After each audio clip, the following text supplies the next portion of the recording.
the meeting now. कृति जी मैंने आपको coast बना दिया है. Very good evening, friends. We were discussing various case laws relating to CIRP.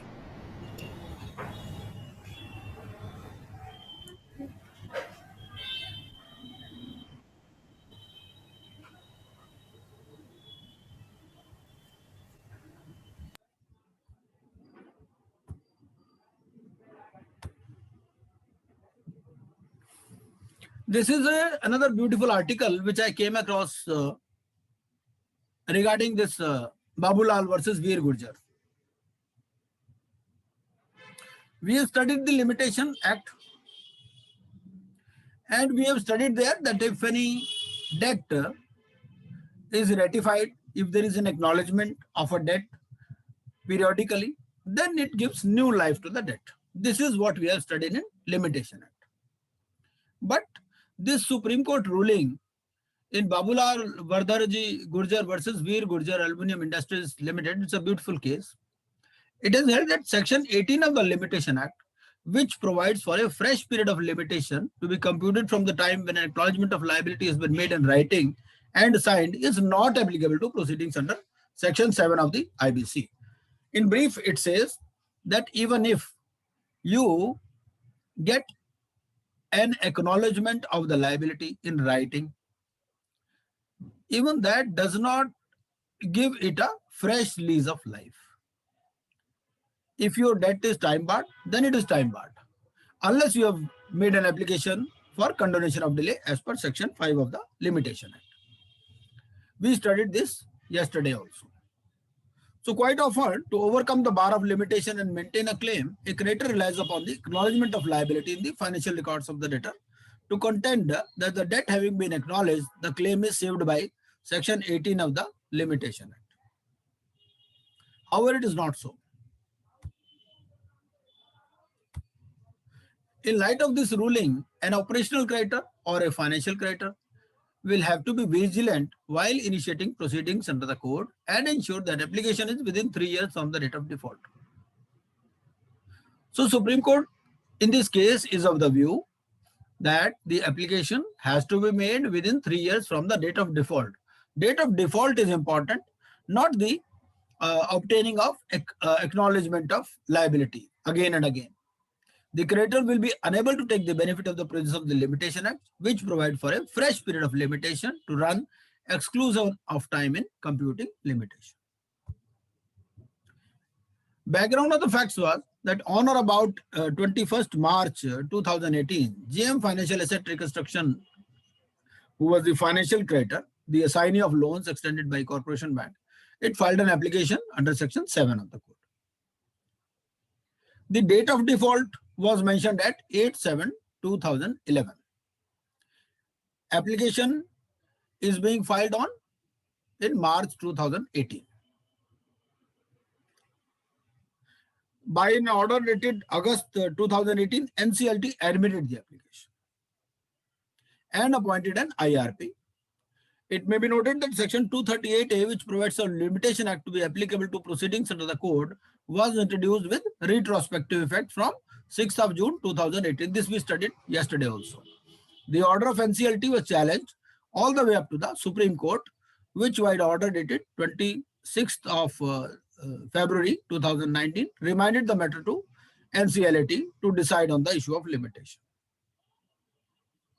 Before the NCLT, it was contended that the claim of the FC was barred by limitation, since the default was committed on 8th July 2011. An application is being filed on March 2018. But NCLT rejected this argument.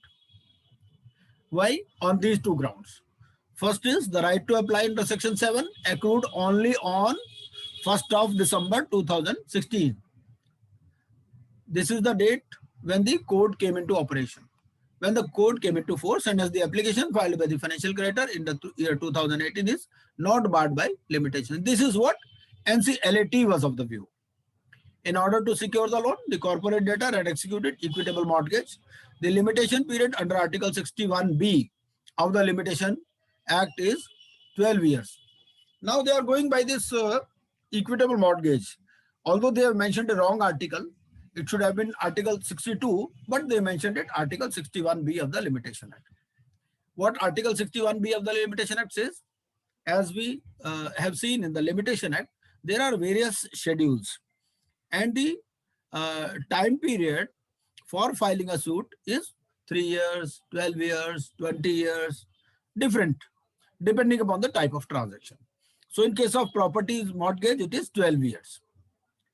And NCLT was of the view that since a mortgage deed has been executed, the limitation period shall be judged as per Article 61B, although it was wrong. It is Article 62 anyway, is 12 years to recover possession of mortgage property, as such the claim was not barred by limitation. This is what NCLT held.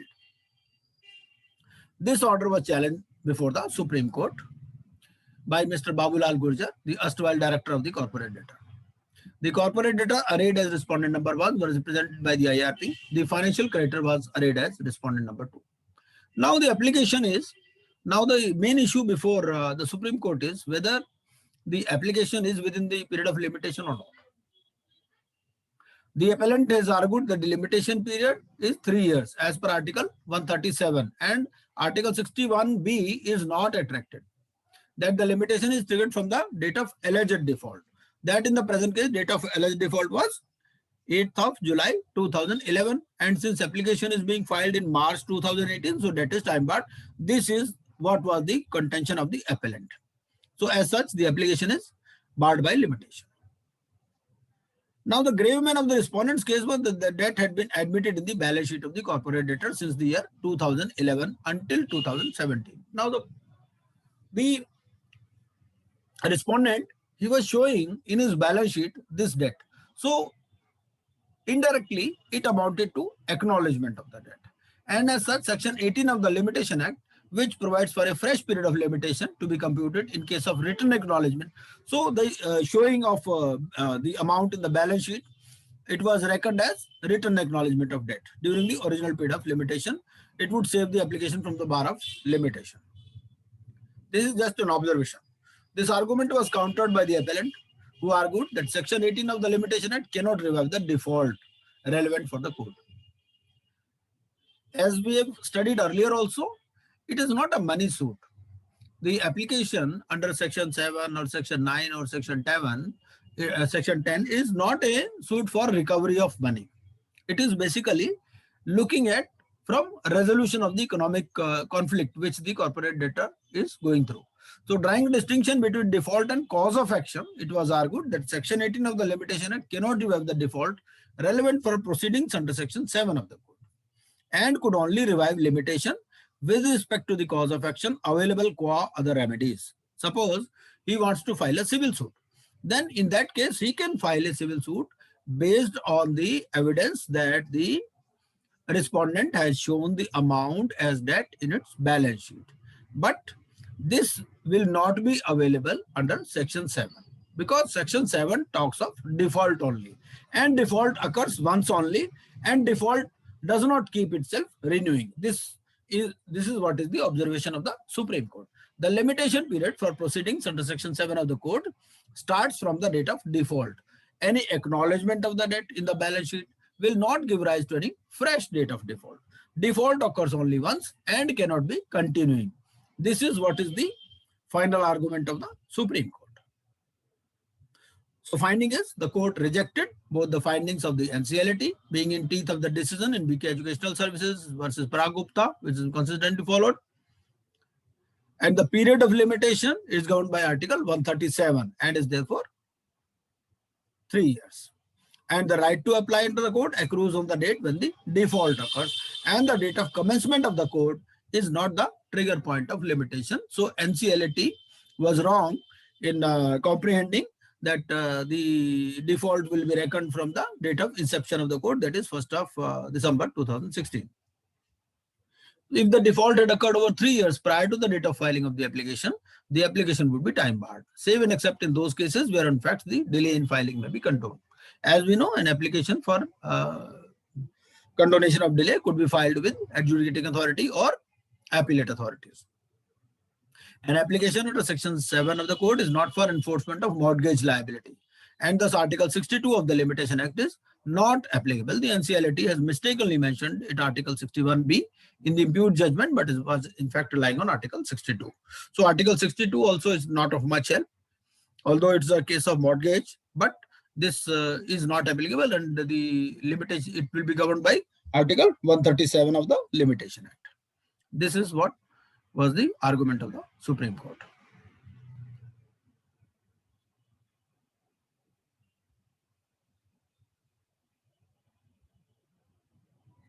Now you can read the judgment. I've already enclosed it in my PPT, which has been shared in the group. Next. So इसका मतलब क्या हुआ? इस judgement का मतलब ये हुआ कि हम लोग क्या होता है, कई बार एक्नॉलेजमेंट ऑफ डेट ले लेते हैं, स्टेटमेंट ऑफ अकाउंट साइन करा लेते हैं पार्टी से हर साल, ठीक है ना. हम कहते हैं भाई लिमिटेशन पीरियड आपका स्टेटमेंट ऑफ अकाउंट से चलेगा, ठीक है.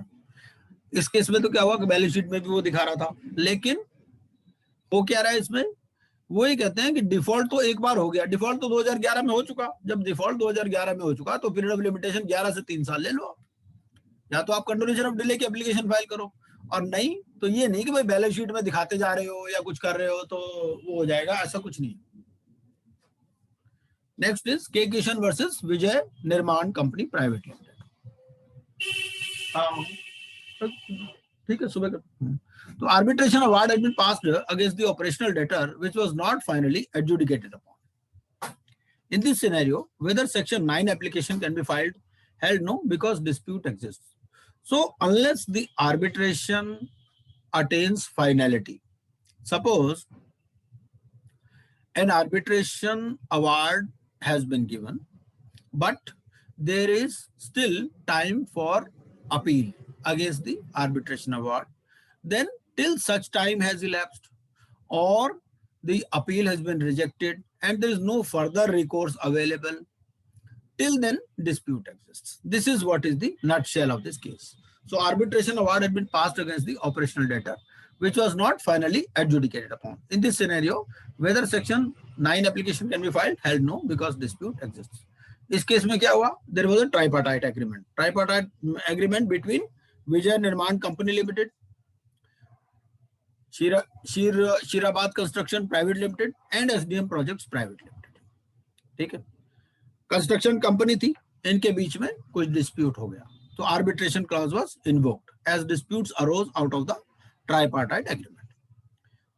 2 क्लेम रिस्पोंडेंट के फेवर में हो गए, 3 काउंटर क्लेम जो है that were filed before the tribunal, they were rejected. ठीक है, अब जो आर्बिट्रेटर का अवार्ड था उसके अगेंस्ट में appellant filed an application under section 34 की क्या एप्लीकेशन होती है? वो होती है अपील की एप्लीकेशन. ठीक है ना, challenging the award on the ground of rejection of counter claim filed by the applicants without proper grounds. Simultaneously, a petition was filed under Section 9 of the insolvency by the respondent, Vijay Nirman Company Limited. ठीक है, appellant ने file कर दी appeal, respondent ने file कर the application under section 9. ठीक है, a notice was sent by the respondent to KCPL to pay the amount award decided. ठीक है, this notice was stated to be a notice under Section 8. As we know, an operational creditor before filing an application under Section 9 has to give a notice under Section 8, है ना, giving 10 days time to the party, to the corporate debtor to repay, either repay or give evidence of default or evidence of payment. So within 10 days, KCPL disputed the notice, stating that this matter was the subject matter of arbitration proceeding. उन्होंने कहा भाई ऐसा है, arbitration award हो गया, क्या हो गया, हमने अपील फाइल कर रखी है उसकी, अभी तो डिस्प्यूट एग्जिस्ट करता है. ठीक है ना, तो finally A petition was filed by the respondent under section 9. अब उन्होंने क्या किया, सेक्शन 9 की एप्लीकेशन फाइल कर दी. सेक्शन 9 में क्या होता है, सेक्शन 9 में लिखना होता है कि कोई डिस्प्यूट एग्जिस्ट नहीं करता है. ठीक है, NCLT and NCLAT both held that the non-obstante clause in section 238 of the code shall override the arbitration act. ठीक है, then matter moved to the Supreme Court. तो सुप्रीम कोर्ट के पास क्या मैटर आया? एक तो सुप्रीम कोर्ट के पास ये था कि जो नॉन ऑब्स्टेंटे क्लॉज है सेक्शन 238 की, whether it will override the arbitration act. दूसरा, is it necessary that the debt which is disputed must be a bona fide dispute. तीसरा ये कि whether proceedings can be initiated under section 9 if the value of the counter claim is exceeding that of the claim itself. कई बार क्या होता है कि claim का एक एक्स अमाउंट है और काउंटर क्लेम, दूसरी पार्टी क्लेम कर रही है भैया ये कह रहा है मैंने लेने हैं, मैंने तो इससे ज्यादा इससे लेने हैं, ठीक है ना। तो the amount of the counter claim sometimes exceeds the claim itself and at what stage does the debt stand to be disputed और एक्सेप्टेड। तो फाइनलिटी कब मानी जाएगी डेट की, ठीक है। आर्बिट्रेशन भी हो चुका है, आर्बिट्रेशन में अवार्ड आ चुका है कि भाई इसने पैसे देने हैं, लेकिन दूसरी पार्टी अपील में गई है, ठीक है ना। तो कब ये फाइनली मान लिया जाएगा, ये इश्यूज थे। सेक्शन 238 के ऊपर ये था कि the provisions of this code shall have effect notwithstanding anything inconsistent therewith contained in any other law for the time in force or an instrument having effect by virtue of any such law, ठीक है। तो 238 का तो clarity है कि भाई ठीक है, ये नॉन ऑब्स्टेंटिव क्लॉज इसकी प्रिवेल करेगी। The court relied upon the decision of the Supreme Court in Mobilox versus Kirusa, ठीक है, ये हमने कल भी देखा था, Mobilox versus Kirusa, ठीक है ना, which observed the guide on insolvency law of the UNCITRAL, the United Nations Commission on International Trade Law, which laid down that the disputed amount shall be equal to or greater to the amount of debt, ठीक है। Supreme Court also laid down points to determine while examining an application under Section 9 of the Code, ठीक है, कि operational date जो है वो below above है specified limit होगा, ठीक है। अभी पहले 1 लाख थी, 1 करोड़ है। Documentary evidence shall show the amount and lastly whether there is a dispute existing. तो 3 चीजें हैं, ठीक है ना, अमाउंट होना चाहिए, डॉक्यूमेंट्री एविडेंस होना चाहिए और डिस्प्यूट के बाद 3 चीजें देखते हैं सेक्शन 9 में। एप्लीकेंट एडमिट करने से पहले यही 3 बातें देखते हैं, ठीक है ना।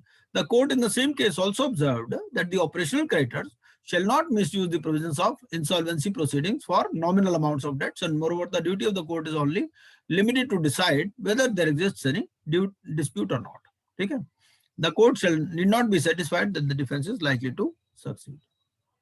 तो सुप्रीम कोर्ट ने फाइनली कंक्लूड किया कि भाई जहां तक ऑपरेशनल डेट की बात है, हमें क्या देखना है, हमें ये देखना है कि डेट डिस्प्यूटेड है या नहीं है, ठीक है। और आपने अगर सेक्शन 34 की फाइल कर रखी है एप्लीकेशन, इसका मतलब डिस्प्यूट तो है, ठीक है ना। And that it does not end here but also after passing of award up to final adjudicatory process. वो कहते हैं भाई 34 का भी आपका जजमेंट आ जाए, ठीक है, उसके बाद में भी जब तक फाइनल एडजुडिकेशन नहीं हो जाता। हमने फाइनल एडजुडिकेशन पढ़ा है कहां पर, सिविल प्रोसीजर कोड में। तो एडजुडिकेशन कब होता है, जब डिक्री का एग्जीक्यूशन हो जाए, ठीक है। एक तो होता है अवार्ड, एक होता है उसका adjudication. The court also made it clear that the insolvency proceedings can be initiated if the operational debtor exceeds the limitation period for filing petition under section 34, ठीक है। अब वो कहते हैं भाई या तो ऐसे है कि जो 34 में पीरियड दे रखा है या तो वो पार हो जाए, ठीक है। भाई आपके पास अवार्ड आ गया, आपके पास पावर है, आपके पास राइट है, 34 में आप एप्लीकेशन डाल सकते हो, या तो वो पीरियड खत्म हो जाए या फिर 34 का अवार्ड आ जाए, एडजुडिकेट हो जाए, तब तक डिस्प्यूट एग्जिस्ट करेगा, ठीक है। तो finally the judgment of NCLT was set aside and reversed and the appeal was allowed, ठीक है। मोटी बात इसमें यही थी। कुछ क्वेश्चन पूछ सकता है इसमें, क्वेश्चन क्या पूछ सकता है कि भाई क्या अगर आर्बिट्रेशन अवार्ड पास हो गया और अपील पेंडिंग है तो क्या सूट फाइल हो सकता है, नहीं हो सकता, ठीक है। कौन सा सेक्शन रेफर किया गया, सेक्शन 9 सब सेक्शन 5, इस तरह से कुछ पूछ सकता है आपसे। ये सब हमने देख ही लिया, ठीक है ना जी, इसको आप पढ़ लीजिएगा। अगला केस देखते हैं, Shashidhar versus Indian Overseas Bank and others. इस केस में क्या हुआ, हमें मालूम ही है कि पहले क्या होता था सीआईआरपी में, जब ये कोड नया नया आया था तो 75% मेजोरिटी से सीओसी डिसाइड करती थी एप्लीकेशन को, ठीक है ना, कि भाई जो रेजोल्यूशन प्लान है उसको 75% मेजोरिटी से डिसाइड करना पड़ता था। बाद में ये परसेंटेज घटा करके 66 कर दी गई, ठीक है। ये जब ये प्लान के अप्रूवल की डेट थी, ये पुरानी कहानी है इसमें, ठीक है ना। तो उस टाइम क्या हुआ कि 75% से ये अप्रूव नहीं हो पाया था, लेकिन 66 से ज्यादा था, ठीक है। तो इसमें दूसरी पार्टी ये पहुंची थी, भाई ऐसा है मिलॉर्ड हमारा 75 पर, अब और बात तब तक वो पीरियड भी चेंज हो गया था, वो 75 से 66 आ चुका था जब ये मैटर वहां पर पहुंचा, ठीक है।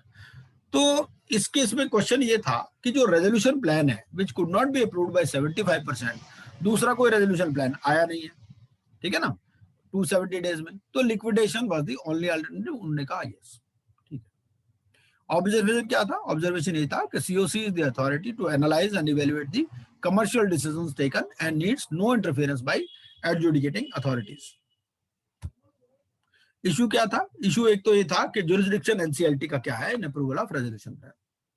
तो सुप्रीम कोर्ट ने कहा कि एनसीएलटी का जुरिसडिक्शन जो है ना, वो क्या देखना है, उसको सेक्शन 30 सबसेक्शन 2 की रिक्वायरमेंट देखनी है। अब सेक्शन 30 सबसेक्शन 2 जो है, however SC did clarify that if the COC were to reject a resolution plan, अब वो कहते हैं कि भाई अगर सीओसी रिजेक्ट कर देती है, ठीक है ना, कोई भी ग्राउंड सेक्शन 30 सबसेक्शन 4 की, including a decision regarding eligibility of resolution applicant, तो उस केस में जुडिशरी उसको रिव्यू कर सकती है। ठीक है, सेक्शन 32 क्या कहता है, ये तो हमने पढ़ ही रखा है पहले, ठीक है ना। सेक्शन 32 कहता है भाई प्रायोरिटी ऑफ पेमेंट, ठीक है ना, ऑपरेशनल क्रेडिटर्स को आपको पहले देना पड़ेगा, लिक्विडेशन वैल्यू या जो वाटरफॉल मैकेनिज्म है जो पेबल है, जो सीआईआरपी है उसके मैनेजमेंट के लिए प्रोविजन होना चाहिए रेजोल्यूशन प्लान में। इंप्लीमेंटेशन सुपरविजन के लिए कैपेसिटी शो करेगा जो रेजोल्यूशन एप्लीकेंट है। फिर ये जो रेजोल्यूशन प्लान आया it should be compliant with applicable laws. तो ये बेसिक बातें कुछ देखता है, ठीक है ना। इसके अलावा जो आईआरपीसी कॉस्ट है उसके बारे में भी जिक्र है, ठीक है। ये सेक्शन 32 कहता। तो अब रोल एनसीएलटी का क्या है? रोल एनसीएलटी का मतलब यही है कि ये चीजें उसको देखनी है, अगर ये चीजें उसमें हैं तो प्लान में वो ज्यादा कुछ नहीं कर सकता, ठीक है। सुप्रीम कोर्ट ने ये भी कहा कि legislature while enacting the code has consciously ensured that no ground is available to question the commercial wisdom of the individual financial creditors or the collective decision of the COC before the NCLT in approving or rejecting a resolution plan and such commercial considerations are outside the scope of judicial review. अब SC further held that the amendment to section 30 subsection 4 of the code in June 2018 which introduced the requirement for the COC to consider the feasibility and viability, actually क्या हुआ कि ना थोड़ी सी इसमें amendment आ गई थी section 30 subsection 4 में। और ये सेक्शन 30 सबसेक्शन 4 क्या कहता था? ये कहता था ये इसमें फिजिबिलिटी और वायबिलिटी की कॉन्सेप्ट भी इंट्रोड्यूस की गई। तो ये कहा गया कि it is a mere restatement of the factors that COC is expected to take into consideration in an event whilst considering a resolution plan. Additionally, the SC also held that the amendments to the code reducing the voting percentage for approval of a resolution plan from 75% to 66%, as well as the requirement to record reasons for approval or rejection and the decisions already taken cannot be undone. ठीक है, उन्होंने कहा भाई जो 75 से 66 हो गया है, ठीक है ना, तो इस चीज को आप नहीं कर सकते कुछ। सीओसी ने जो डिसाइड कर लिया उस केस में क्या हुआ था, 75% मेजोरिटी नहीं मिली थी, 66 से ऊपर थी। बाद में ये अमेंडमेंट आ गई, दूसरी पार्टी एडजुडिकेटिंग अथॉरिटी के पास पहुंचे कि मिलॉर्ड अब तो 66 हो गया है तो हमारा लिक्विडेशन क्यों कर रहे हो, हमारा रेजोल्यूशन प्लान अप्रूव कर लो। ठीक है, एक ही रेजोल्यूशन प्लान आया था वो अप्रूव नहीं हो पाया था बाय रिक्विजिट मेजोरिटी, ठीक है, which was 75% at that time. तो इसमें क्वेश्चन ये था कि एडजुडिकेटिंग अथॉरिटी ये सब देख सकती है या नहीं, इस चीज को रिव्यू कर सकती है या नहीं। उन्होंने कहा नहीं, जो सीओसी ने कर दिया ठीक कर दिया। तो इशू ये इतना ही केस था इसमें, ठीक है जी, सिंपल ही है, कोई खास बात नहीं। अगला केस देखते हैं, Swiss ribbons versus union of India.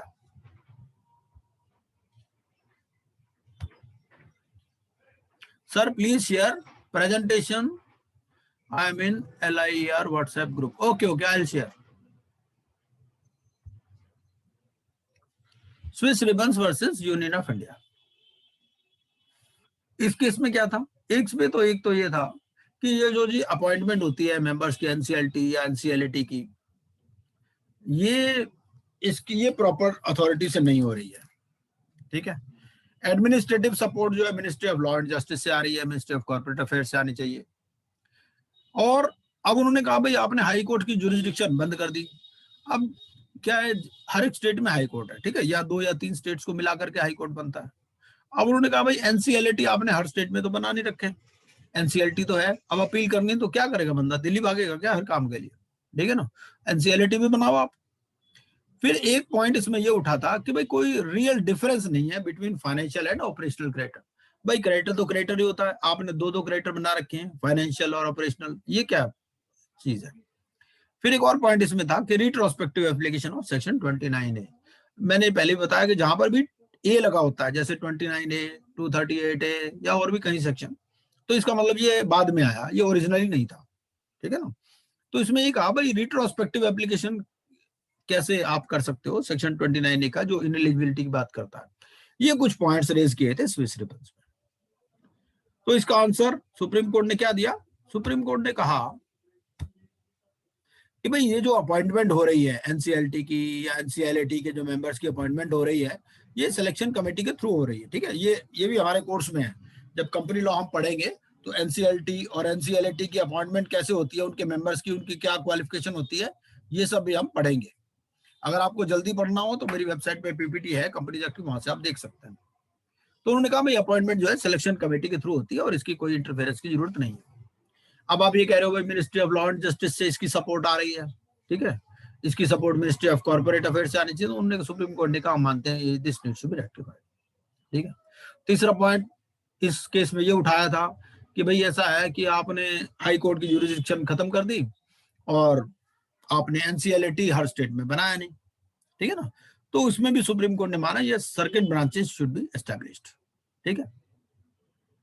चौथा पॉइंट था कि differentiation between financial creditors and operational creditors. So हमारा कॉन्स्टिट्यूशन भी इंटेलिजिबल डिफरेंशिया की बात करता है। डिस्क्रिमिनेशन तो कहता नहीं हो सकता, लेकिन अगर हम कॉन्स्टिट्यूशन पढ़ें which is also in our syllabus, तो वो भी क्या करता है कि इंटेलिजिबल डिफरेंशिया की बात करता है। जैसे मान लीजिए कास्ट है, ठीक है ना, तो आप कास्ट के बेस पे डिस्टिंक्शन कर सकते हो। भाई आप शेड्यूल कास्ट शेड्यूल ट्राइब्स को रिजर्वेशन देते हो ना, ठीक है ना, दूसरों को नहीं देते। तो वो क्या है, या आप इकोनॉमिक फैक्टर्स पे कोई रिजर्वेशन दे सकते हो। इसी तरह से यहाँ पर भी है, उन्होंने कहा कि these are two different classes of creditors, उनकी कंडीशंस अलग अलग है। फाइनेंशियल क्रेडिटर अलग है, ऑपरेशनल क्रेडिटर अलग है, ठीक है ना। तो there is an intelligible differentia between this two and this is allowed as per constitution, इसमें कोई इशू नहीं है। सेक्शन 29A की जहां तक वैलिडिटी की बात है, तो वो कहने लगा सेक्शन 29A भी वैलिड है और ये रिट्रोस्पेक्टिव एप्लीकेशन होगा इसका since the inception of the code. तो जो इनएलिजिबिलिटी है under section 29A, it may be due to some other reasons also. उन्होंने कहा 29A में 36 रीजन दे रखे हैं, ठीक है ना। भाई ये जो डिस्क्वालिफिकेशन, जो इनएलिजिबिलिटी है रेजोल्यूशन एप्लीकेंट की, उसमें तो बहुत सारी क्लॉजेस दे रखी है, तो किसी भी रीजन से हो सकती है, तो इट इज, इसमें कोई इशू नहीं है। कुछ और भी पॉइंट्स इसमें आए थे। एक तो था priority of payment to OC over FC, ठीक है ना। भाई आप कहते हो ओसी को पहले पेमेंट करो एफसी से, ये क्या बात है? फिर withdrawal of petition after admission, section 12A इसको रिलेट करता है, ये हमें मालूम ही है। इसमें क्या है कि ना, अगर आपने पहले क्या था, जब सेक्शन 12 था, पहले सेक्शन 12A नहीं था, जब ये कोड आया उसमें क्या था कि आपकी एप्लीकेशन एक बार एडमिट हो गई तो सीआईआरपी चलेगी, ठीक है ना, उसमें कोई विड्रॉल का प्रोविजन नहीं था। बट बाद में ये बड़ी प्रॉब्लम आ गई, एनसीएलटी इज ऑलरेडी ओवरबर्डन, उनके पास इतना टाइम ही नहीं है। तो उन्होंने क्या कहा भाई, सेक्शन 12 में बाद में इंट्रोड्यूस किया कि 90% वोटिंग पावर से आप जो है इवन आफ्टर एडमिशन आप विड्रॉ कर सकते हो, ठीक है ना। तो ये भी एक क्वेश्चन था इसमें। And withdrawal of petition before COC is constituted, तो ये भी एक क्वेश्चन इसमें आया था। तो की फाइंडिंग्स क्या कहा? की फाइंडिंग्स ये कहा कि सुप्रीम कोर्ट ने क्या इसमें ऑब्जर्वेशन था, the distinction between promoters, management and the corporate debtor has been judicially recognised, ठीक है। डिस्प्लेसमेंट ऑफ द प्रोमोटर और the management of a company in default can now be done relatively quickly to protect the company and its assets. उन्होंने कहा भाई management अलग है और उस कंपनी अलग है, ठीक है ना। ये जो है, ये जो हमने किया है इसमें आईबीसी में, प्रोमोटर को अलग रखा है और कंपनी को अलग रखा है। मैंने पहले भी कई बार बताया कि हमारा जो लॉ है आईबीसी, ये बेस्ड है यूके लॉ पर। यूके लॉ में क्या होता है, यूके लॉ में ये होता है कि अगर प्रोमोटर या मैनेजमेंट कोई डिफॉल्ट करता है तो क्रेडिटर्स टेक ओवर, ठीक है। इसके विपरीत यूएस लॉ में क्या है, यूएस लॉ में क्या है कि भाई अगर प्रोमोटर कोई डिफॉल्ट करता तो भी उसको डिस्प्लेस नहीं करते, वो वही कंटिन्यू करता जैसा पहले हमारे यहाँ था। हमारे यहाँ भी पहले ऐसे था, चाहे वो डिफॉल्ट करता था लेकिन creditors were not taking over. IBC में क्या चेंज आया, आईबीसी में यही आया कि भाई अगर जो है ये अगर कुछ ढंग से नहीं चला पा रहा मैनेजमेंट, तो इनको हटाओ, दूसरों को लाओ, उसमें क्या दिक्कत है। The recognition that the insolvency proceedings by nature are not adversarial to the corporate debtor। उन्होंने कहा ये जो है ये कंपनी के कोई अगेंस्ट में नहीं है, ये जो आईबीसी प्रोसीडिंग है। भाई हम तो ये चाह रहे हैं कंपनी में कोई प्रॉब्लम है तो उसका रेजोल्यूशन निकालो, ठीक है ना। तो इसमें ये कहा कि आईबीसी जो है ये बेनिफिशियल लेजिस्लेशन है। जो हमारा बाबूलाल गुर्जर वाला केस था वहां पर भी ऐसी बात कही कि भाई ये कोई रिकवरी मैकेनिज्म नहीं है। सुप्रीम कोर्ट बार बार ये कहता है कि आईबीसी कोई रिकवरी मैकेनिज्म नहीं है। तो आपने कहा लिमिटेशन, आप कहते हो भाई लिमिटेशन एक्ट जो है ये बैलेंस शीट में आप एक्नॉलेजमेंट से या वो बैलेंस शीट में दिखा रहा है, तो उससे क्या हो गया ना, वो डिफॉल्ट तो जब हो गया तो हो गया, ठीक है ना। वो अगर आपको कहता है रिकवरी में इंटरेस्ट है तो आप सिविल सूट में जाओ, वहां तो जा ही सकते हो आप, वहां कोई बार नहीं है, ठीक है ना।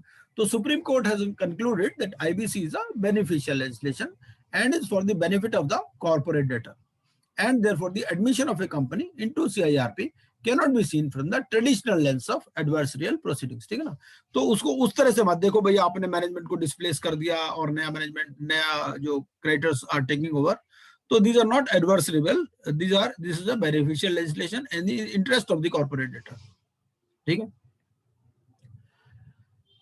जो जहां तक डिस्टिंक्शन की बात थी ऑपरेशनल क्रेडिटर्स और फाइनेंशियल क्रेडिटर्स में, तो Supreme Court has imported fair and equitable treatment for operational creditors as a requirement for the approval of resolution plans, ठीक है। ये हमें मालूम है कि ऑपरेशनल क्रेडिटर्स को पहले दिया जाता है पैसे, इनको पहले हलवा बांटा जाएगा। भाई ऐसा है, इनको वोटिंग राइट तो बेचारों को कुछ है नहीं, कहीं बोल तो सकते नहीं मीटिंग में, ठीक है ना। तो इनको कम से कम आप उतना प्रोविजन जरूर कर दो कि भाई उनको उतने पैसे मिल जाए जिनके उनको लिक्विडेशन में मिलते हैं। भाई दो ही चीजें होती है, या तो कंपनी का रेजोल्यूशन होगा या लिक्विडेशन होगा, ठीक है ना। अगर रेजोल्यूशन नहीं हो रहा तो लिक्विडेशन में जितने पैसे मिलते हैं उनको उतने दे दो। अब बाद में थोड़ा सा अमेंडमेंट भी कर दिया अभी रिसेंटली, उसमें अमेंडमेंट में क्या आया, उस अमेंडमेंट में आया कि भाई लिक्विडेशन वैल्यू दे दो या फिर उतने पैसे दे दो जितने उनको वाटरफॉल मैकेनिज्म में मिलते। सेक्शन 53 में दो ही चीजें तो होती ना, या तो रेजोल्यूशन होता तो वाटरफॉल मैकेनिज्म के हिसाब से पैसे मिलते, ठीक है ना, और अगर लिक्विडेशन होता तो लिक्विडेशन वैल्यू मिलती, ठीक है। तो Supreme Court has imported fair and equitable treatment for operational creditors as a requirement for the approval of resolution plan. This was prompted largely by the amendments to the regulations that provide that operational creditors need to be paid ahead of the financial creditors, ठीक है, without stating the amounts that need to be paid. उसके बाद में जहां तक 12A की बात है कि भाई 12A में आप विड्रा कर सकते हो, आपकी पिटीशन एक बार एडमिट हो गई तो विड्रा कर सकते हो या नहीं कर सकते, या किस स्टेज पर विड्रा हो सकती है। भाई जैसा कि हमें मालूम ही है कि सीओसी अपनी पहली मीटिंग में ही डिसाइड कर सकती है कि कंपनी को लिक्विडेट कर दिया जाए, ठीक है, लेकिन आईआरपी पुश नहीं कर सकता कंपनी को लिक्विडेशन के लिए, ठीक है ना। So in addition to the provisions for withdrawal under section 12A, withdrawal of a corporate debtor from CIRP has been permitted up to the time the committee of creditors is constituted with the approval of the NCLT, ठीक है। तो उन्होंने कहा भाई जब तक ये COC constitute नहीं होती, भाई सीओसी कॉन्स्टिट्यूट हो जाए वो तो 66% मेजोरिटी से मालिक है, जो मर्जी करे, ठीक है ना। उससे पहले अगर आपको विड्रा करनी है तो आप एनसीएलटी के परमिशन से कर सकते हो। ऐसे बहुत सारे केसेस आते हैं।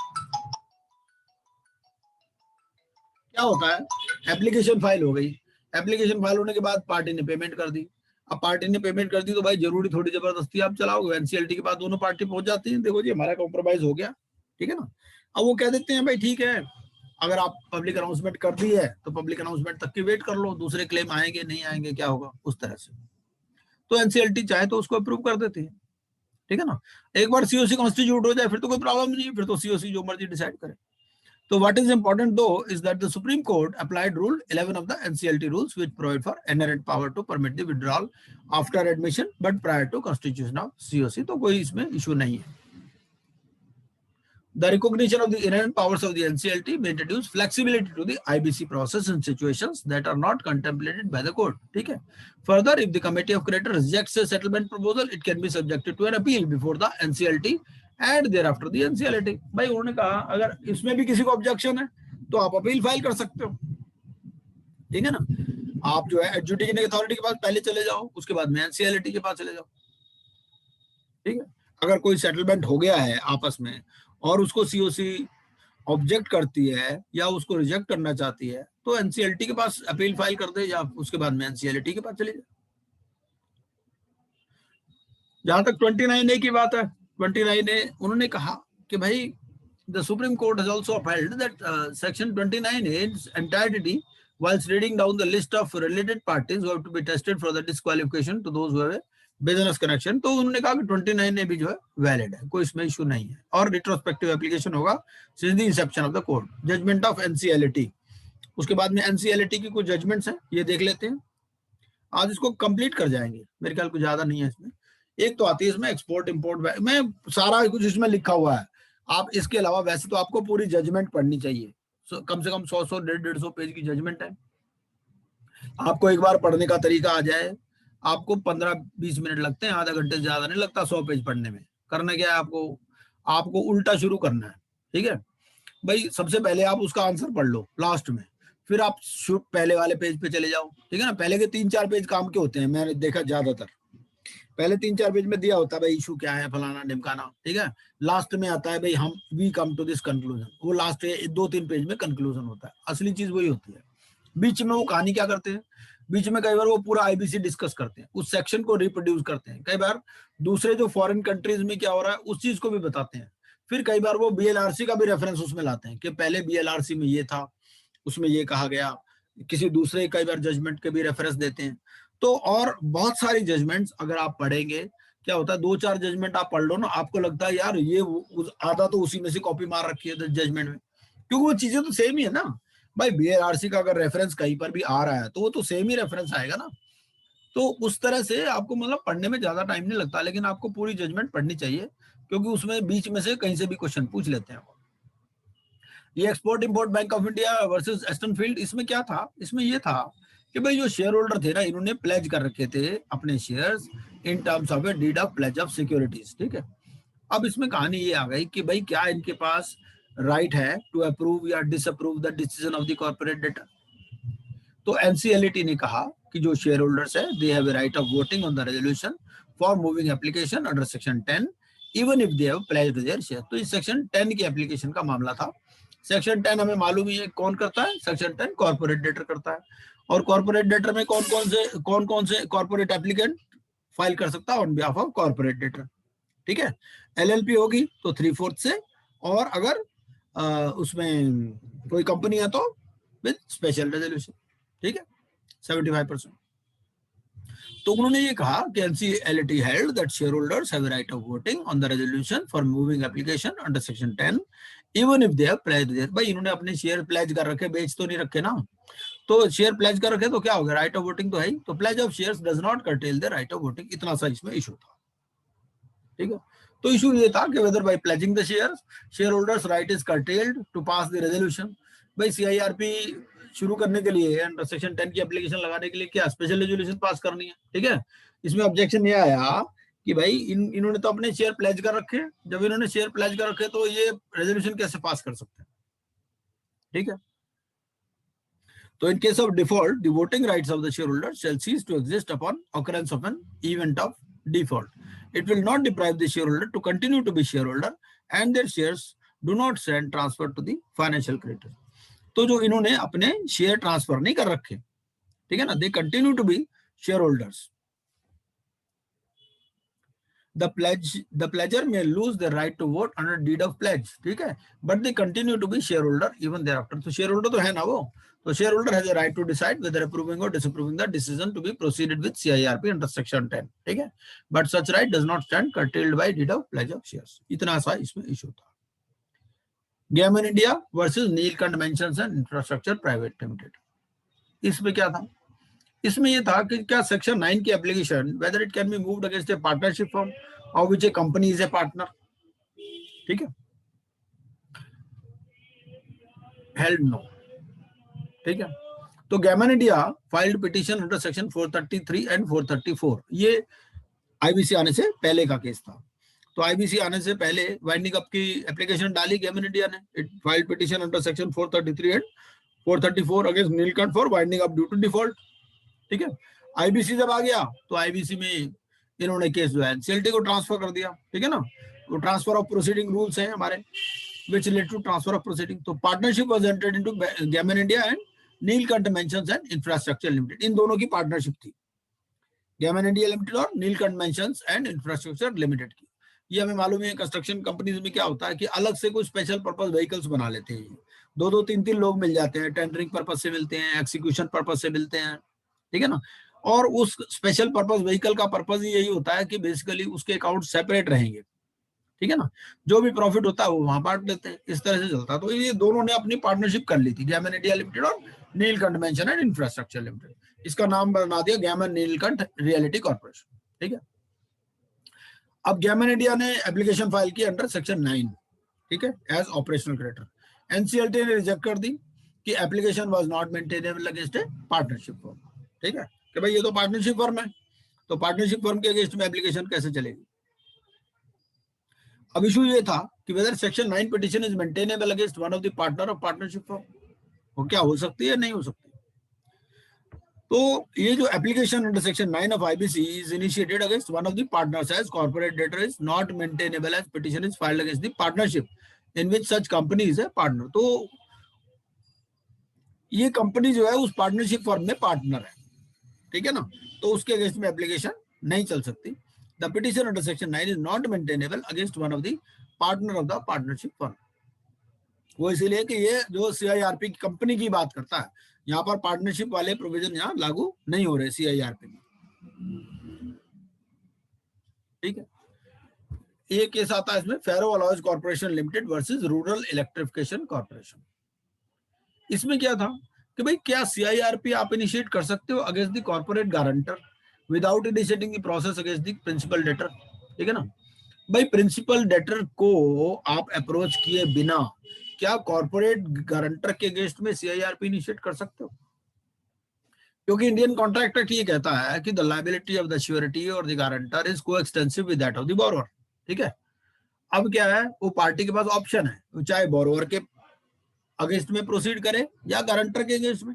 कई बार क्या होता है, बोरोवर की इतनी क्रेडिट स्टैंडिंग नहीं होती, जो भी ट्रांजेक्शन की जाती है वो गारंटर के फेथ पे की जाती है, ठीक है। भाई दो पार्टी है, एक पार्टी आपके पास पैसे लेने आई, ठीक है, आपने कह दिया भाई मैं तो तुम्हें जानता नहीं यार, तुम कौन हो। वो कहता जी ऐसा है, एक तीसरा आदमी बैठा है जो हम दोनों को जानता है, वो कहता जी मैं गारंटी लेता हूँ, बंदा ठीक है, कोई दिक्कत नहीं, दे दो आप। तो अब हो क्या रहा है कि मैं पैसे किसके ब्याज पे दे रहा हूँ, किसके फेथ पे दे रहा हूँ, गारंटर के, ठीक है। तो अगर प्रिंसिपल पार्टी डिफॉल्ट करती है तो मैं गारंटर के अगेंस्ट में डायरेक्टली प्रोसीड कर सकता हूँ, ये इंडियन कॉन्ट्रैक्ट एक्ट हमारा कहता है। तो एनसीएलटी ने कहा yes, you can proceed against the corporate guarantor without initiating the process against the principal debtor. It observed that the provisions of the Indian Contract Act will govern inter se rights, ठीक है, obligations and liabilities of a guarantor qua FC, in absence of any express provision providing for the same in the code.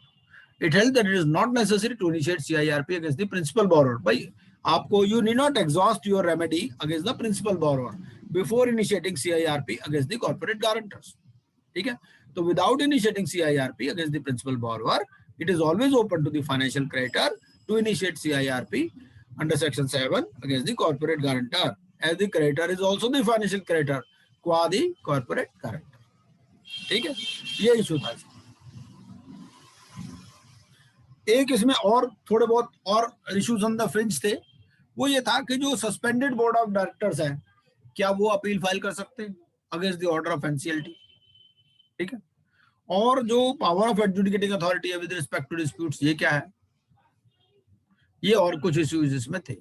तो Supreme court ने कहा कि भाई जो suspended board of directors हैं they have no right to move an appeal on behalf of the corporate debtor, ठीक है, though it is open to the director और shareholder to challenge the admission of petition under IBC, ठीक है। भाई हमें मालूम है कि बोर्ड की पावर सीज हो जाती है, सीआईआरपी जब आया बोर्ड की पावर खत्म, ठीक है ना, तो they don't have any right to move an appeal on behalf of the corporate debtor, ठीक है। कोई भी डायरेक्टर या शेयर होल्डर फाइल कर सकता है, लेकिन इसमें सुप्रीम कोर्ट ने कहा चलो हम इस चीज में ज्यादा मेरिट में नहीं जाते, ठीक है। जब आप पूरा डिसीजन पढ़ोगे उन्होंने कहा हम इसमें ज्यादा इसको ज्यादा पॉइंट को, कई बार क्या होता है कोर्ट भी बहुत सारी चीजों को प्रेस नहीं करते, वो देखते हैं कि असली मैटर कहाँ पर है, ठीक है ना। तो उसके बाद में ये था एक और इशू इसमें, consortium members they have role only after they file the claim, their claim are admitted and they become members of the CoC. Adjudicating authority. Adjudicating authority has no jurisdiction to decide any disputed question or claim based on evidence, ठीक है। Adjudicating authority को क्या करना है, Adjudicating authority is required to satisfy itself about existence of debt. वो क्या है भाई, सेक्शन 7 की एप्लीकेशन है, सेक्शन 7 की एप्लीकेशन में आपको क्या करना है, आपको डिस्प्यूट वगैरह की कहानी कुछ करनी ही नहीं है, आपको तो देखना है डिफॉल्ट हुआ कि नहीं हुआ और अमाउंट कितना है, बस खत्म बात, ठीक है ना। और एप्लीकेशन कंप्लीट है कि नहीं, यही देखना आपको। वो सेक्शन 9 में पूछ रहे हैं डिस्प्यूट वगैरह की कहानी, तो ठीक है। तो ये हमने डिसाइड, ये देख ही लिया। अगला केस इसमें आता है doctor Vishnu Kumar Agrawal versus Piramal enterprises limited. अब इसमें क्या कहानी थी, इसमें ये था कि whether CIRP can be initiated against two corporate guarantors simultaneously for the same set of debt and default. ठीक है भाई, दो कॉर्पोरेट गारंटर है, ठीक है, तो क्या दोनों के अगेंस्ट में शुरू हो सकती है? ठीक है, हो सकती है, लेकिन एक एडमिट हो जाए तो दूसरे वाला छोड़ना पड़ेगा। ठीक है, एनसीएलएटी ने क्या कहा, NCLAT noted that financial creditor can not file claim for the same debt in two separate CIRPs. ठीक है, and therefore two applications can not be admitted against the same default. NCLAT ने ये कहा, it held that there is no bar in the court for filing simultaneously two applications. कहा भाई दो application आप file कर सकते हो। एप्लीकेशन तो क्या होता है, जगह जगह लग जाती है, मतलब सेक्शन 7 की एप्लीकेशन बहुत सारी लग जाती है, बाद में वो क्लब हो जाती है एक ही बेंच के पास। ठीक है भाई, कोई दिल्ली में फाइल कर दिया, किसी ने जहां पर कॉज ऑफ एक्शन हुआ, किसी ने बॉम्बे में फाइल कर दी। यहाँ पर जो है, यहाँ पर कॉर्पोरेट गारंटर की बात है, तो एनसीएलटी ने क्या कहा कि there is no bar in the court for filing simultaneously two applications under section 7 against the principal borrower as well as the corporate guarantor. भाई कहने लगा ऐसा भी कर सकते हो, आप बोरोवर के अगेंस्ट में भी फाइल कर दो, गारंटर के अगेंस्ट में भी फाइल कर दो। ठीक है, या आप दोनों गारंटर के अगेंस्ट में भी फाइल कर सकते हो। ठीक है, लेकिन एक बार एप्लीकेशन एडमिट हो गई आपकी सेक्शन 7 की, ठीक है ना, चाहे वो प्रिंसिपल बोरोवर के अगेंस्ट में एडमिट हुई, चाहे वो कॉर्पोरेट गारंटर के अगेंस्ट में एडमिट हुई, तो जो सेकंड एप्लीकेशन है by the same applicant for the same set of claim and default cannot be admitted against the other।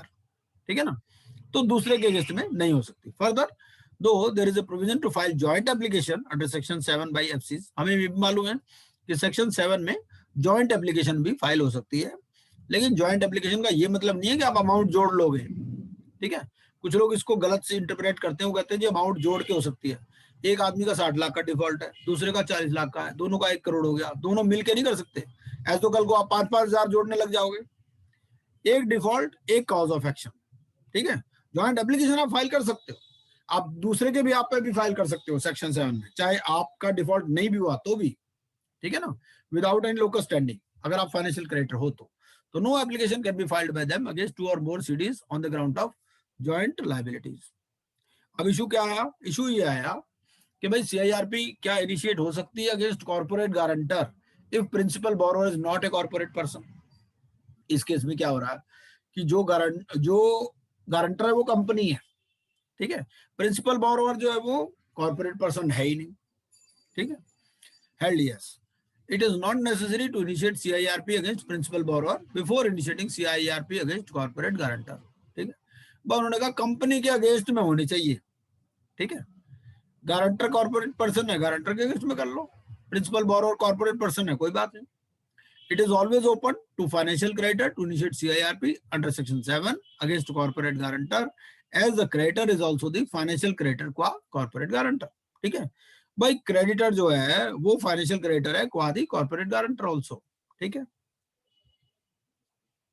दूसरा इसमें इशू क्या, चलो एक और चीज भी डिसाइड कर लेते हैं कि भाई क्या CIRP it can be initiated against two corporate guarantor simultaneously for the same set of debt and default. तो उन्होंने कहा नहीं, दोनों के अगेंस्ट में नहीं हो सकती। तो एनसीएलटी ने कहा कि there is no bar in the, आप एप्लीकेशन फाइल कर सकते हो। ठीक है, चाहे आप कॉर्पोरेट गारंटर के अगेंस्ट में करो, प्रिंसिपल बोरोवर या कॉर्पोरेट गारंटर के अगेंस्ट में करो, या दोनों कॉर्पोरेट गारंटर के अगेंस्ट में करो, वो आप एप्लीकेशन फाइल कर सकते हो। ठीक है ना, लेकिन जब एक एडमिट हो जाए तो दूसरी आप फॉलो अप नहीं कर सकते। ठीक है, इतना ही इशू था इसमें। आगे देखते हैं, संतोष वसंत राव वालोकर वर्सेस विजय कुमार वी अय्यर। इसमें क्या था, इसमें यह था कि one of the issue was whether the claims that are not well dealt with under the resolution plan can be extinguished under the code. भाई ऐसा है जब रेजोल्यूशन प्लान बनता है तो रेजोल्यूशन प्लान में क्या होता है कि ना सारी चीजें देख लेते हैं, सारे क्लेम्स उसमें आ जाते हैं। मान लो कोई क्लेम आया ही नहीं, रेजोल्यूशन प्लान पास हो गया, ठीक है ना, तो जो क्लेम नहीं आया रेजोल्यूशन प्लान की डेट तक, क्या वो एक्सटिंग्विश हो जाएगा या वो बाद में भी चल सकता है, इशू ये था। एनसीएलटी ने क्या कहा? NCLT relying on the Essar steel judgment of Supreme Court held that all claims must be submitted to and decided by the RP so that a prospective resolution applicant knows exactly who has to be paid. भाई उसको पैसे देने हैं resolution applicant को, उसको पता तो होना चाहिए मैंने कितने पैसे देने हैं इस कंपनी को टेक ओवर करने के लिए, ठीक है ना भाई। मुझे टेक ओवर करनी है या मुझे बिजनेस चलाना है, मुझे पता तो होना चाहिए। मान लो क्लेम ही आते रहेंगे, ठीक है भाई, रेजोल्यूशन प्लान मैंने सबमिट कर दिया, मेरे को एक सेट ऑफ लायबिलिटी बताया गया, भाई इतने पैसे आपने देने हैं, ठीक है, ये कंपनी की देनदारी है, ठीक है। Therefore, claims that are not submitted or are not accepted or dealt with by the RP and such resolution plan submitted by the RP is approved, then those claims would stand extinguished. ठीक है, तो वो claim खत्म।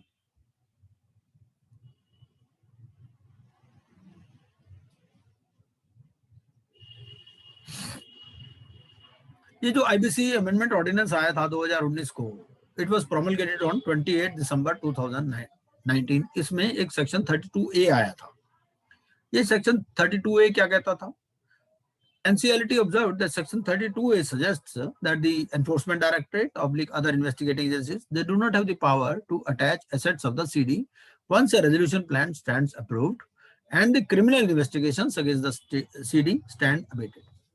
ठीक है, ये section 32A हमने detail में डिस्कस किया था जब हम सेक्शन वाइज कवरेज कर रहे थे। उसमें क्या लिखा है, बेसिक बात क्या है उसमें ये लिखा है भाई, ये हमें मालूम ही है क्या होता है, कंपनी का मैनेजमेंट चेंज हो जाता है, ठीक है ना।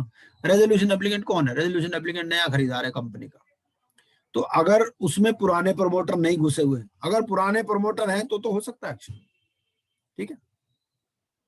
लेकिन अगर उसमें पुराने प्रमोटर है ही नहीं, वो रेजोल्यूशन एप्लीकेंट नया है, उसने कंपनी खरीदी है, तो अब उसकी प्रॉपर्टी के अगेंस्ट में आप एक्शन नहीं ले सकते, ठीक है। कहानी ये थी। So once a resolution plan stands approved and the criminal investigations against the CD stand abated, it further observed that it is expressly evident that being clarificatory in nature, the ordinance must be made applicable retrospectively. जो 32A का जो application है ये retrospective होगा. It held that the intent and purpose of section 32A is to provide certainty to the resolution applicant that the assets of the CD as represented to him and for which he proposes to pay value. भाई अगला पैसे देके खरीद रहा है, कोई free में थोड़ी ले रहा है आपकी कंपनी। तो आपकी कंपनी जो उसने खरीद ली उसका कोई रोल नहीं है, उस फ्रॉड या जो भी मेलफिजेंस हुआ पहले उसमें उसका कोई रोल नहीं, तो उसके एसेट्स को आप कैसे ला सकते हो, ठीक है ना। ईडी अगर कोई एक्शन लेना चाहे वो उन प्रमोटर के अगेंस्ट में लो जो पुराने प्रमोटर जिन्होंने फ्रॉड करा, ठीक है ना।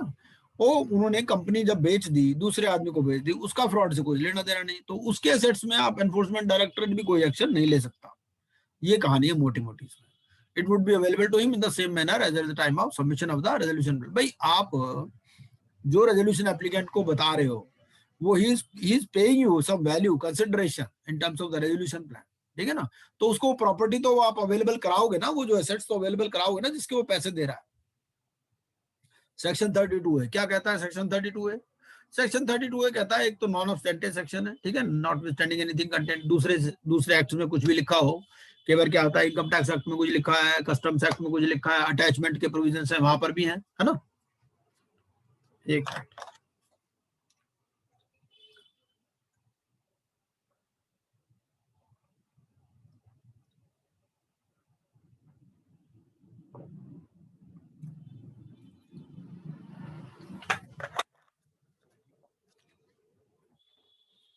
तो इसमें क्या कहता है 32 है, 32 ये कहता है कि liability of a corporate debtor for an offence committed prior to the commencement of CIRP shall cease and the CD shall not be prosecuted for such an offence after the approval of resolution plan, ठीक है भाई। एक बार resolution plan approve हो गया तो जो कई बार क्या होता है कंपनी का नाम तो नहीं चेंज होता ना, समझ रहे हो, प्रमोटर चेंज हो जाते हैं।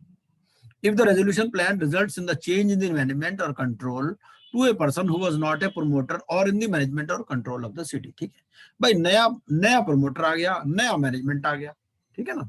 तो उसके अगेंस्ट में जो है ये जो लायबिलिटी ऑफ ए कंपनी की बात हो रही है, प्रमोटर को नहीं छोड़ा उन्होंने, ठीक है ना। वो कह रहे प्रमोटर के अगेंस्ट में जो एक्शन मर्जी लो, लेकिन कंपनी को आप एक बार रेजोल्यूशन प्लान अप्रूव हो गया, मैनेजमेंट चेंज हो गया, तो उसके नए मैनेजमेंट के अगेंस्ट में आप कोई प्रोसिक्यूशन लॉन्च नहीं कर सकते, ठीक है।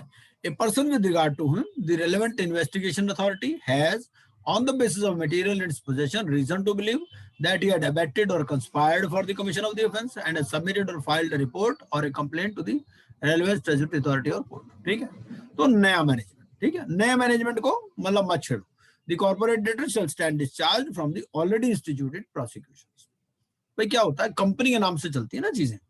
अब कंपनी में आ गया बंदा नया, मालिक नया बैठ गया, ठीक है ना, तो कंपनी डिस्चार्ज हो जाएगी from the already instituted prosecution. ये कहानी है. 32 ये कहता है द डायरेक्टर्स, डेजिग्नेटेड पार्टनर्स और any person who was directly या इनडायरेक्टली इन्वॉल्व्ड, ठीक है, in the commission of such offence shall continue to be liable. भाई उसको पकड़ो आप, क्या दिक्कत है, जो डायरेक्टर था, जो डेजिग्नेटेड पार्टनर था एलएलपी का, उसको आप प्रोसिक्यूट करो, पनिश करो, कोई दिक्कत नहीं है, ठीक है ना. Notwithstanding that the CD's liability has ceased under this subsection. So no action shall be taken against the property of the CD in relation to an offence committed prior to the commencement of the CD if the management has changed. ये basic intent है section 32A का, ठीक है. So it observed that mere assertion of the CD in its reply that it needs to further investigate the matter to examine and comment if there has been any abatement. उन्होंने कहा भाई ऐसा है कि हमें, ईडी ने ये कहा कि हमें तो और फर्दर इन्वेस्टिगेशन करना पड़ेगा, कोई अबेटमेंट है या कॉन्स्पिरेसी है कि नहीं, ठीक है ना. Establishes that is no reason to believe on the basis of material. इसका मतलब ये है कि भाई अभी उनके पास कोई ऐसा है ही नहीं, कोई argument for denial of immunity to the applicant. It reiterated the position held by the Supreme Court that the successful resolution applicant cannot be asked to face with undecided claims after the resolution plan accepted by the COC, as this would amount to a hydra head popping up, which would throw into uncertainty amounts payable by a prospective resolution applicant. उनका इस तरह से resolution ही नहीं होगा, resolution applicant ही हमेशा डरा रहेगा कि भाई पता नहीं कौन सा भूत आ जाए, ठीक है.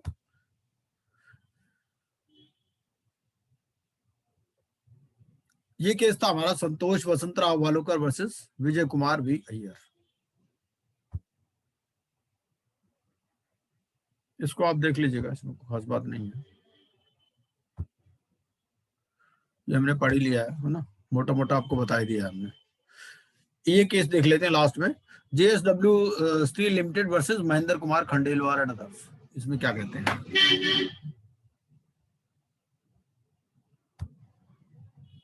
चैट में क्या लिखते हैं.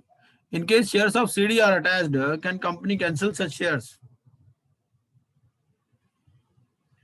32A silent.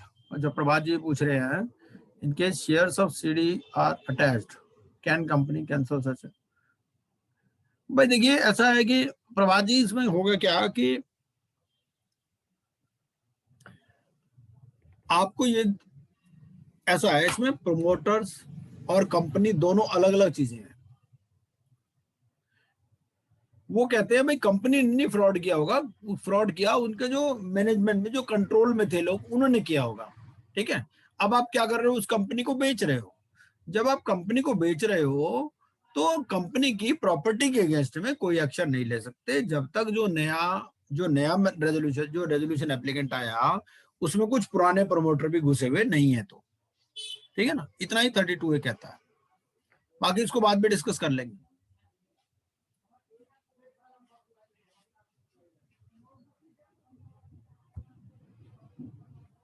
JSW steel limited versus Mahendra Kumar Khandelwal and others. इसमें क्या कहते हैं, इसमें ये आया कि भाई differential treatment was given in the resolution plan in respect of payment to OCs whose claims were contingent as opposed to OCs whose claims were not. कई बार क्या होता है, कंटिंजेंट क्लेम्स आते हैं, जैसे उस दिन जुनेजा जी भी आए थे तो उन्होंने भी बताया था भाई क्या होता है, कई बार ना क्लेम्स फाइनल नहीं होते तो कुछ अमाउंट देना पड़ता है उसमें कि भाई इतना क्लेम्स और आ सकते हैं, ये कंटिंजेंट क्लेम्स हैं, ठीक है. तो इसमें क्या कहा कि डिफरेंशियल ट्रीटमेंट दिया गया in respect of payment to operational creditor जिनके क्लेम्स कॉन्टिजेंट थे, ठीक है. भाई कुछ ओसी ऐसे थे जिनके क्लेम्स नॉर्मल थे, कुछ के क्लेम्स कॉन्टिजेंट थे. एनसीएलटी ने कहा कि appellant who claims to be OC but his claim has not yet been crystallized which made him contingent creditor and as such cannot claim equitable treatment with all other creditors. उन्होंने कहा भाई देखो ऐसा आपका claim अभी crystallise ही नहीं हुआ, ठीक है ना. तो जब आपका क्लेम क्रिस्टलाइज ही नहीं हुआ तो आप कंटिंजेंट क्रेडिटर हो, तो आप इक्विटेबल ट्रीटमेंट जो दूसरे क्रेडिटर्स को दिया जा रहा है वो आप क्लेम नहीं कर सकते, ठीक है. The NCLT considered whether after approval of a resolution plan by the adjudicating authority, it is open to the Directorate of Enforcement to attach the assets of the CD on the alleged ground of money laundering by erstwhile promoters. तो इसमें ये भी एक issue था कि भाई resolution plan आपका approve हो गया, तो जो क्या डायरेक्टरेट ऑफ एनफोर्समेंट है वो अटैच कर सकती है सीडी के एसेट्स को कि भाई इसमें मनी लॉन्ड्रिंग हुई है. तो during the pendency of the proceeding the any action under surface C, it held that section 242 subsection 4 of the act empowers the NCLT to pass just and equitable. Further, it's not correct to say that it observed that moratorium under section 14 of the code may be imposed under section 242 subsection 4 of the act by an interim order if the tribunal deems fit. It also held that distribution under section 53 will not be followed as against the public interest and the shareholders purchase shares by investing public money and accepted pro rata distribution proposed by the central government. Actually Bhushan Steel वाला case है ये. तो इसमें ये issue ये था कि weather after approval of भाई एक बार रेजोल्यूशन प्लान अप्रूव हो गया तो क्या जो ईडी है वो अटैच कर सकती है कॉर्पोरेट डेटर के एसेट्स को कि भाई मनी लॉन्ड्रिंग की है जो अर्स्टवाइल प्रोमोटर्स थे. तो उन्होंने कहा नहीं कर सकते आप प्रोमोटर्स के अगेंस्ट में action low in view of section 32A of the IBC. Issue ये था कि ये जो प्रोविजंस है 32A के ये रिट्रोस्पेक्टिव है या प्रोस्पेक्टिव. 32 हमने पहले भी डिस्कस किया है. तो इस केस में क्या हुआ कि रेजोल्यूशन प्लान आपका अप्रूव हुआ था 5/9/2019 को. ठीक है, सेक्शन 32A आया था आपका 28 दिसंबर 2019 को, मतलब बाद में रेजोल्यूशन प्लान अप्रूव होने के बाद में. और अटैचमेंट जो एसेट्स का किया था ईडी ने ये किया था 10 अक्टूबर 2019 को. तो एक तो ये कहा कि भाई ये 32A जो है ये रिट्रोस्पेक्टिव है. ठीक है, तो preamble of the amendment suggests that a need was felt to give the highest priority in payment to last mile funding to corporate debtors to present insolvency in case the company goes into CIRP or liquidation, to provide immunity against prosecution of the corporate debtor, to prevent action against the property of such corporate debtor and the successful resolution applicant subject to fulfillment of certain conditions.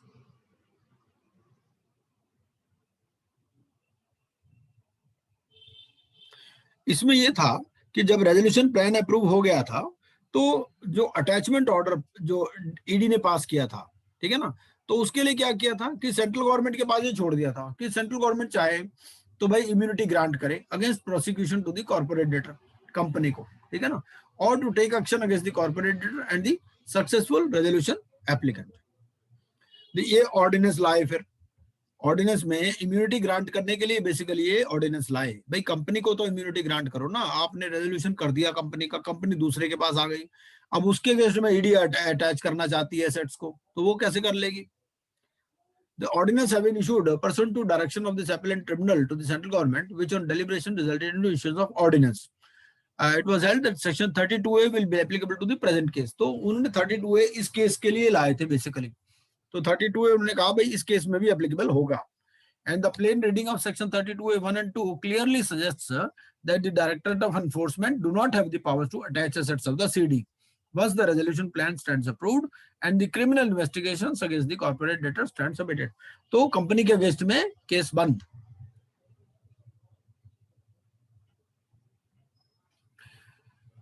इसमें यह भी कहा गया कि जो section 32A of the IBC, it does not in any manner suggest that the benefit provided thereunder is only for such resolution plans which are yet to be approved. ठीक है, उन्होंने ये कहा ये नहीं कि भाई सिर्फ जो येट टू बी अप्रूव्ड है, जो अप्रूव हो चुके उन पर भी लग जाएगा 32A, क्योंकि रिट्रोस्पेक्टिव एप्लीकेशन है. Further, there is no basis to make distinction between the resolution applicant whose plan has been approved post or prior to the promulgation of the ordinance. भाई पहले अप्रूव हुआ और इस ऑर्डिनेंस आने से पहले या बाद में उससे कोई फर्क नहीं पड़ता, सब पर लगेगा ये.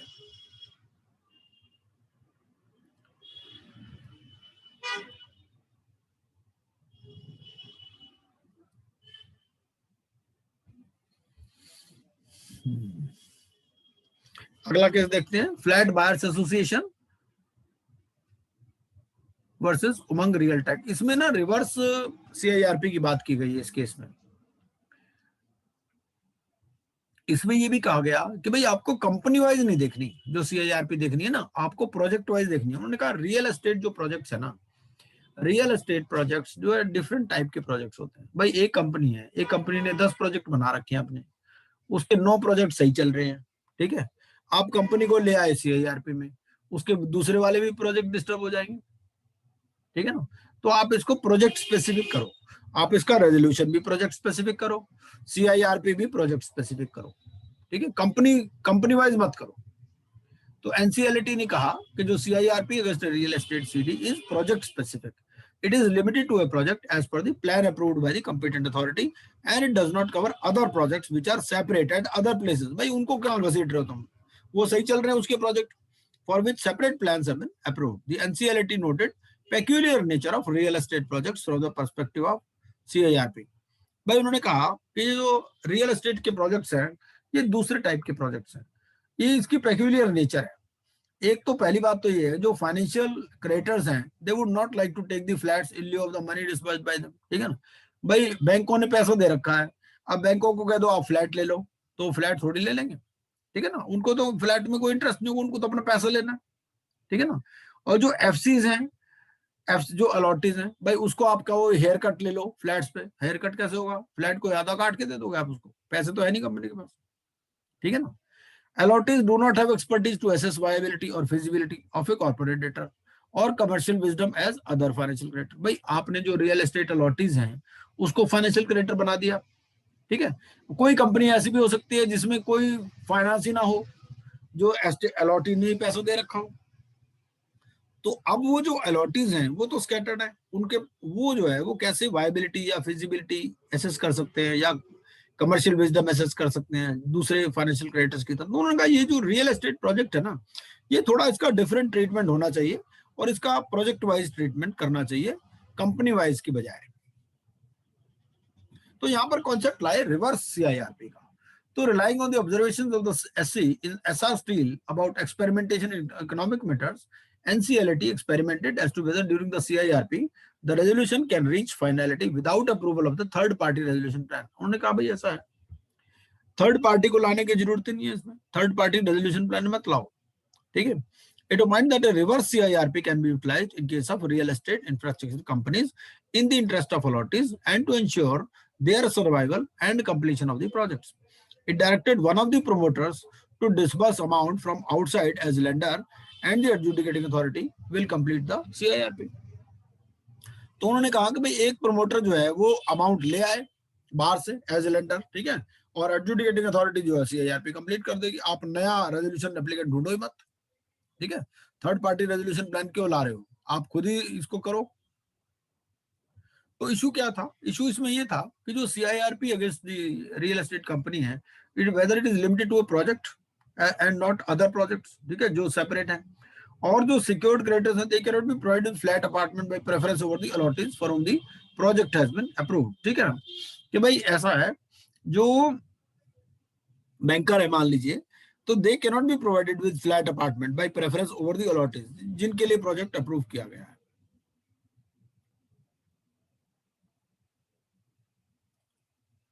अशोक बी जिवारी का, director of Alok infrastructure limited versus axis bank.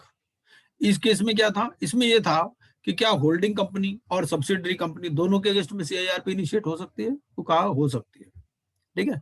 जरूरी नहीं है, वो कई बार क्या कहते हैं भाई होल्डिंग कंपनी और सब्सिडरी कंपनी में तो कोई फर्क ही नहीं है, जो सब्सिडरी कंपनी के पास एसेट्स है वो सारे होल्डिंग कंपनी वाले ही तो हैं, ठीक है ना। तो सीआईआरपी ऑलरेडी चल रही थी against the holding company Alok industries limited, ठीक है। Another insolvency application against Alok infrastructure के अगेंस्ट में भी सीआईआरपी चला दी, तो it was challenged by directors.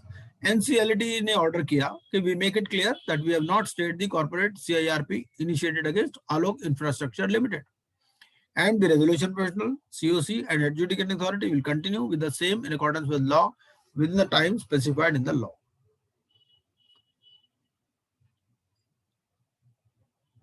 तो ये जो प्ली था कि भाई सब्सिडरी के अगेंस्ट में आप सीआईआरपी नहीं चला सकते, अगर होल्डिंग कंपनी के अगेंस्ट में चल रही है, तो इसको रिजेक्ट कर दिया गया इस आर्गुमेंट को, ठीक है। एक इसमें आता है export import bank versus CHL limited, ये केस है। इस केस में क्या है, इस केस में ये था कि whether banker can proceed against the guarantor directly without first approaching the borrower, ठीक है। बैंकर क्या गारंटर के अगेंस्ट में डायरेक्टली अप्रोच कर सकता है without first approaching the borrower? तो इसमें कहा नहीं, क्योंकि इसमें इशू थोड़ा डिफरेंट था। गारंटर के अगेंस्ट में अप्रोच कर सकते हो अगर लाइबिलिटीज क्लियर, ठीक है, लेकिन अगर चीजें ही क्लियर नहीं है, आपको पता ही नहीं अमाउंट कितना लेना है, तो आप गारंटर के अगेंस्ट में अप्रोच नहीं कर सकते। पहले तो अमाउंट तो असर्टेन करोगे ना। इस केस में क्या हुआ कि reconciliation was pending with the borrower, ठीक है, भाई अमाउंट कितना है, इंटरेस्ट कितना है, वो कैलकुलेशन ही नहीं हुई थी, ठीक है ना। तो without reconciling the amount and the interest with the borrower, आपको अमाउंट ड्यू एंड पेएबल तो पहले निकालना पड़ेगा ना। यहाँ पे डिफॉल्ट में भी क्या आता है, amount is due and payable. तो अगर ड्यू और पेएबल में ही डाउट है तो फिर आप गारंटर के अगेंस्ट में अप्रोच नहीं कर सकते, ठीक है ना। तो बैंकर ने क्या किया, it invoked the bank guarantee of the guarantor. तो उन्होंने कहा भाई ये चीज ठीक नहीं है। तो इशू ये था कि whether CIRP against corporate guarantor can be initiated where there is dispute in calculation. तो एनसीएलटी ने कहा कि creditor can invoke corporate guarantee only in the event the principal debtor fails to pay the recalculated interest, ठीक है। अभी तो आपके account से रिकंसाइल नहीं हुए, ठीक है ना, तो कोई डेट ही नहीं है जो ड्यू एंड पेएबल है, ठीक है ना। तो देयरफॉर पिटीशन अंडर सेक्शन 7 जो है it is not liable, it is not liable to be admitted, it is dismissed, ठीक है। SKS power generation Chhattisgarh versus Nagarajan, इस केस में क्या था, इस केस में ये था कि ये प्रेफरेंशियल और अंडर वैल्यू ट्रांजैक्शंस का केस था। तो NCLT by way of interim order directed SKS power generation to repay rupees 158 crores the amount which was paid to it by Cedar Limited without deciding the question of maintainability of application under section 43 and section 45 of the code. तो NCLT ने इसको reverse कर दिया था और इसको remit कर दिया बैक टू एनसीएलटी। इशू क्या था, इशू ये था कि interim orders can not be passed against third party without impleading it and without hearing the third party, ठीक है। An order without deciding the question whether application under 43 is maintainable or not is non-speaking order and it has to be set aside. NCLT ने ये कहा। And final prayer cannot be granted as interim relief, ठीक है। तो उसमें क्या हुआ कि अभी पूरी चीज डिसाइड हुई नहीं, आपने थर्ड पार्टी को सुना नहीं, और उस केस में क्या किया, आप इंटरिम ऑर्डर दे रहे हो टू रीपे द अमाउंट, ठीक है ना, which was paid to it by Cedar Limited without आपको पहले मेंटेनेबिलिटी देखनी है एप्लीकेशन की, सेक्शन 43 और सेक्शन 5 की जो है मेंटेनेबिलिटी देखनी है कि प्रेफरेंशियली अंडर वैल्यू ट्रांजैक्शन है या नहीं। आपने वो चीज देखे बिना ही you are directing the company to repay the amount which was paid to it by Cedar limited, ठीक है ना। तो एनसीएलटी ने इसको रिवर्स कर दिया और कहा भाई पहले आप वो चीज डिसाइड करो, ये प्रेफरेंशियली अंडर वैल्यू ट्रांजैक्शन है या नहीं है। तो उसके बिना and without hearing the third party you can not decide upon the maintainability, ये था, ठीक है जी। तो ये कुछ हमने सीआईआरपी के केसेस देखे हैं, सुप्रीम कोर्ट के और एनसीएलटी के। हमने केस ये यहां से शुरू किया था, केस स्टडीज और case laws related to CIRP. हमने पहले क्या किया, इसमें